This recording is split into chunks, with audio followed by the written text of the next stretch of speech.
Well, the days are getting warmer, and that means it's important to make sure you are staying hydrated. Here to help us is registered dietitian Emily Caribbean from the West Texas Rehab Center. Thank you for joining us today. So obviously it's getting warmer, not too hot yet, but when do you think, what temperature would you say people should really start looking out for dehydration? I think when it gets into the summer months and people work outside, so when it starts getting into the upper 80s, 90s, they should be very aware. But even on a daily basis, people need to be aware of their hydration status. They need to be sure to get at least 8 cups of water a day. Well, actually, that's just a starting point. If you are more active, if you're at a higher altitude, if you're sick, or if you are, out in the heat, then you do need that extra water.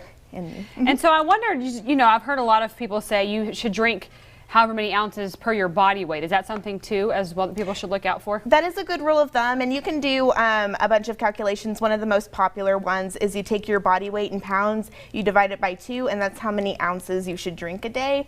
But again, it's just kind of listening to your body. If you're thirsty, that's an early symptom of dehydration. So just kind of try to stay ahead of your thirst. And what are some other symptoms besides just being thirsty?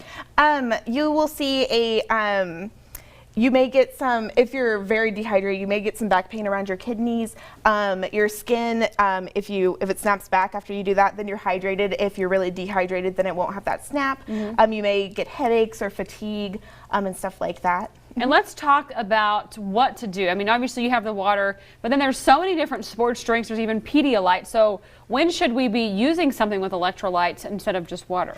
So anything that's fluid will go towards your fluid needs throughout the day, but a lot of us think that those sports drinks, especially after we work out, they're necessary. But unless you're working out for over 60 minutes and you're really sweating, you don't really need a sports drink because you don't lose the salt and the sugar that are in that sports drink. So you're basically drinking like a salty soda if you don't have that activity to go along with it. And how important is hydration for our health? I mean, talk about how being hydrated really plays a factor in the rest of your body. It's incredibly important. About 60% of our body is made up of water. About 73% of our brain is water.